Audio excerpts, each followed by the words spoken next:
Now let's put your knowledge in the context of that period between 9:15 and 10:15 on the morning of September the 11th. Somebody calls Bush and the Joint Chiefs of Staff and says, we've got 2 explosions in the World Trade Center and we've got a Russian missile in the lawn of the Pentagon. Wouldn't the first thing they did pick up the phone to President Putin and say, have you lost a missile? Yes, of course, and they did it. As you can review the timetable of September 11 events very carefully, you will see that there were telephone conversations between Putin and Condoleezza Rice. Putin also tried to talk to Bush, but Bush was in the plane, so he was not available for conversation. Okay, so let's put it in context. America is under attack. Yes. Someone discovers that there's a nuclear device in the Pentagon. It's not exploded. No, it did not explode. Right. If it would explode, we will not see Washington today. It's a half megaton. Sure. It's more than 25 times bigger than Hiroshima bomb. Because Hiroshima bomb was less than 20 kilotons. And it's not underground, it's above ground. If it would explode above ground because it hit the wall of the Pentagon. Yes. It's supposed to explode at this level. So then what happens next? The Doomsday plane you talk about in your book. Tell us about the Doomsday plane. Well, many people cannot find explanation why the so-called Doomsday plane was seen flying over the White House. Over the White House at September 11. Tom, thanks very much. We'll talk to you a little bit. On now to one of the eeriest moments amid the carnage of 9/11. A mysterious plane was seen flying right over the president's residence. Even some CNN staffers saw it. To this day, it has never been officially explained. Tonight, Chief National Correspondent John King has new details about this great 9/11 mystery. Today, 6 years after 9/11, the mystery endures about just what happened in the skies over the White House that terrible day. A plane flew right over it. But why? And what was it? For conspiracy theorists, the image is a gold mine. Go back to that morning. Suddenly, an orderly evacuation of the White House turned hectic. In New York, the Twin Towers had collapsed. There was word of an explosion at the Pentagon. And then, Secret Service warnings of another plane still on course for Washington. It appeared overhead just before 10 a.m., a 4-engine jet banking slowly in the nation's most off-limits airspace, on the White House grounds and the rooftop. A nervous scramble. About 10 minutes ago, there was a white jet circling overhead. Now, you generally don't see planes in the area over the White House. That is restricted airspace. No reason to believe that this jet was there for any nefarious purposes, but the Secret Service was very concerned, pointing up at the jet in the sky. And still today, no one will offer an official explanation of what we saw. 2 government sources familiar with the incident tell CNN it was a military aircraft, but say the details are classified. This comparison of the CNN video and an official Air Force photo suggests the mystery plane is among the military's most sensitive aircraft, an Air Force E-4B. Note the flag on the tail, the stripe around the fuselage, and the telltale bubble just behind the 747 cockpit area. There are many commercial versions of the 747, obviously, that look similar, but I don't know any of them that have the communications pod like the E-4, the Air Force E-4 does behind the cockpit. The E-4B is a state-of-the-art flying command post, built and equipped for one reason: to keep the government running no matter what, even in the event of a nuclear war. The reason it was nicknamed the Doomsday Plane during the Cold War. They exercise this type of thing all of the time, and they simply don't talk about it. So it doesn't surprise me that they are very closed-mouthed about it. Ask the Pentagon, and it insists this is not a military aircraft, and there is no mention of it in the official report of the 9/11 Commission. Commission co-chairman Lee Hamilton says he has a vague recollection of someone mentioning a mystery plane, but staffers who looked into it never raised it as a relevant issue. When you're conducting a major investigation, you get thousands of things that come at you. You can't possibly sort through them all. This never rose to the level of a discussion within the commission. To some, the lack of any official explanation feeds an ominous conspiracy. This is from an online discussion about the plane on the website 911blogger.com. I have always thought these planes were exactly that, mission control for the 9/11 attack on our country.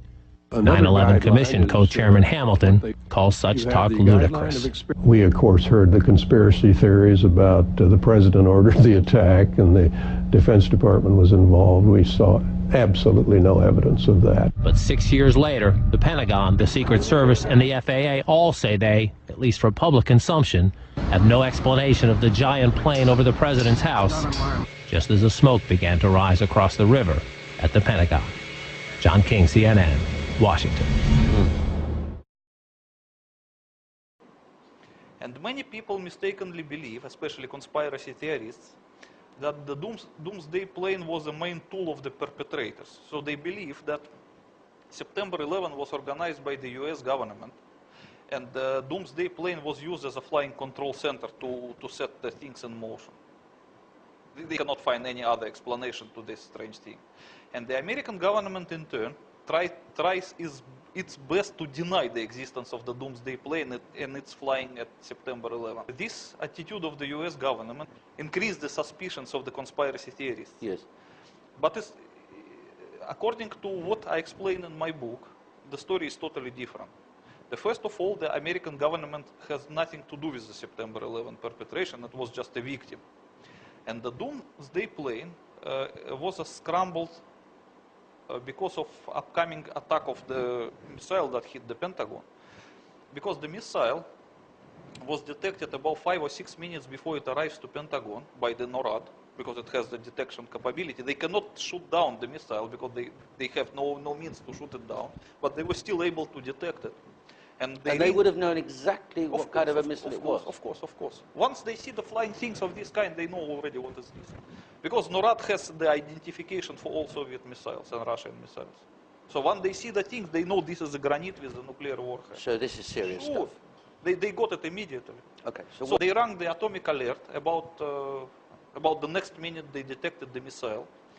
And at this time, the doomsday plane was scrambled from somewhere near Washington, and the other 3 doomsday planes somewhere else in the United States of America, because there were 4 of them, and 4 of them were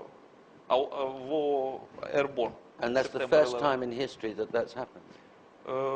When the planes were scrambled at the result of alert, I am not very sure. But I think so. Unless maybe they were just scrambled on some training exercise or whatever.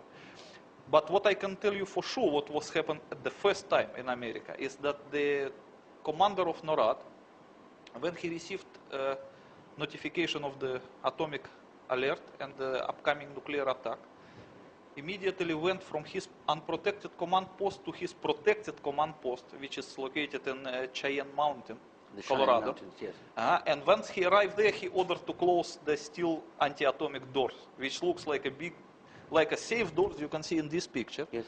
It's an incredibly thick door that can probably save this mountain from the nuclear explosion nearby.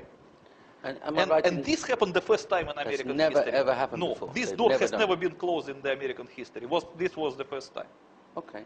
What happened to the command structure? The president, the vice president, the speaker? As everybody who researched the timetable of September 11 probably remembers, that president was in Florida delivering some speech in elementary school or whatever. So he was not available. But the vice president, who was in the White House along with the Secretary of State Condoleezza Rice, were immediately taken by the guards to the anti-atomic bunker under the White House. And this is publicly available information. You can see it at the officially published timetable. And no one can explain why they should drag this person to the anti-atomic bunker. And the speaker is locked away. He's the third in line to the presidency. Excuse me? The Speaker of the House. The Speaker of the House was not dragged into anti-atomic bunker as fast as Cheney. Vice President Cheney and Condoleezza Rice, but he was also ordered by the same guards to be urgently relocated to some other bunker outside of that area. Because according to the American contingency plans, they cannot keep all the top figures in the one place. They have to separate them into different places. But as you look at the timetable, he would have no chance. Because the time they were trying to take him out, the Granit already hit the wall of the Pentagon that's supposed to produce a nuclear explosion. So probably only Cheney and Condoleezza Rice have chance to survive.